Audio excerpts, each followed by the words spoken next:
নমস্কার বন্ধুরা, আমার চ্যানেলে সবাইকে স্বাগত জানিয়ে আজকে ব্লগটি শুরু করলাম। তো বন্ধুরা, এই যে ব্রিজটা দিয়ে যাচ্ছি, সেই ব্রিজটার কথা মনে আছে? গত 1 বছর আগে হিমাচলে প্রচণ্ড ঝড় বৃষ্টি বন্যার কারণে এই ব্রিজটা ভেঙে গিয়েছিল। তো যাই হোক, আবার 1 বছর পর ব্রিজটা ঠিক করা হলো।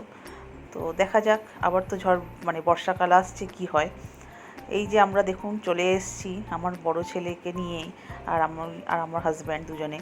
আসলে এখানে আসার কারণ হলো আমার বড় ছেলেকে গাড়ি চালানো শেখানো হবে। তো এই যে দেখুন কি আনন্দ গাড়ি চালাবে বলে। তো আগেও একবার দুবার নিয়ে আসা হয়েছিল, ওকে শেখানো হয়েছে। আর একটু হাত সড়গড় করতে, সেই কারণেই নিয়ে আসা হয়েছে ওকে। ওর বাবা তো গাড়ি চালানো জানেই, তো বাড়িতে আরেকজনের শিখে রাখা দরকার, সেই কারণেই ওকে শেখানো হচ্ছে। তো যদিও ওকে এখনও গাড়ি দেওয়া হবে না কোনো রকমভাবে, সেরকম চিন্তাভাবনাই নেই আমাদের। তবুও বাই চান্স বাড়িতে আরেকজন শিখে রাখা দরকার, সেই কারণেই ওকে শেখানো হচ্ছে। তো এই যে দেখুন শুরু হয়েছে, খুব খুশি আজকে, জানেন তো, গাড়ি চালাবে বলে। আগেও 1-2বার প্র্যাকটিস করানো হয়েছে। তো এই যে যাই হোক, শুরু করে দিয়েছে এরা গাড়ি চালানো। আর এই যে দেখতে পাচ্ছেন যে বিকেলবেলা দেখুন কি সুন্দর লাগছে, সূর্যটা পড়ন্ত বিকেলে একদম দুর্দান্ত লাগছে বলুন। এই যে মাঠটা যেখানে গাড়ি চালানো শেখানো হচ্ছে, তো এইটা জানেন তো নদীর চর। আসলে গরমকালে নদীগুলো এখানে প্রায় শুকিয়েই যায়, আর নদীর সাথে সাথে চরগুলোও শুকিয়ে যায়। আর বর্ষাকালে তো এর সাংঘাতিক অবস্থা হয়ে যায়, এই সব জায়গাগুলোতে একদম জল তো থই থই করে, একদম ব্রিজের ওপর পর্যন্ত চলে যায় জল।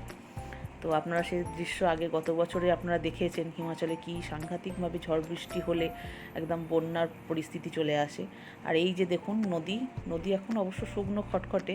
আর এই যে ওপরের ব্রিজটা, তো এই ব্রিজটা দিয়ে বর্ষাকালে ব্রিজের ওপর পর্যন্ত জল চলে যায়। আর হিমাচলে আপনারা জানেন প্রচণ্ড পরিমাণে তো ঝড় বৃষ্টি হয়েছে। আর গতবারে ঝড় বৃষ্টির কারণে এই ব্রিজটা প্রায় ভেঙে গিয়েছিল। আর এই ব্রিজটা হচ্ছে আমাদের সঙ্গে চণ্ডীগড়ের কানেক্ট করার ব্রিজ। চণ্ডীগড় যেতে গেলে এই ব্রিজটা ইউজ করতে হবে, আর চণ্ডীগড় যাওয়ার শর্টকাট যাওয়ার জন্য এই ব্রিজটা দরকার, এই রাস্তাটা পড়ে। তো বর্ষাকালে গতবারে এমন অবস্থা হয়েছিল, ব্রিজ ভেঙে গিয়েছে, চণ্ডীগড়ের সাথে সমস্ত রকম কানেকশান বন্ধ হয়ে গেছে, আবার সাংঘাতিক অবস্থা হয়ে গিয়েছিল। এই পাহাড়ি এলাকায় বর্ষাকালটা সাংঘাতিক ভয়ানক। কখন কি ব্রিজ ভেঙে যাবে, কখন কি হবে, খুবই ভয়ে থাকি আমরা। ভালোই চালাচ্ছে বলুন।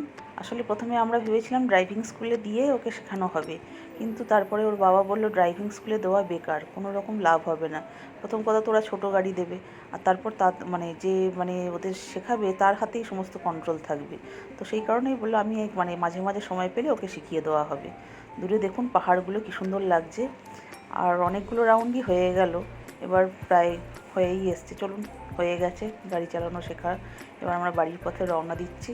তো বন্ধুরা, আমার ব্লগ ভিডিওটা যদি আপনাদের ভালো লাগে তাহলে প্লিজ লাইক, কমেন্ট, শেয়ার করবেন, চ্যানেলটাকে সাবস্ক্রাইব করবেন। আর অবশ্যই ফেসবুক থেকে যারা দেখছেন তারা পেজটাকে ফলো করবেন, আর অবশ্যইভাবে লাইক, কমেন্ট, শেয়ার করবেন। চলুন, নমস্কার, শুভরাত্রি, আবার দেখা হবে অন্য একটা ব্লগে।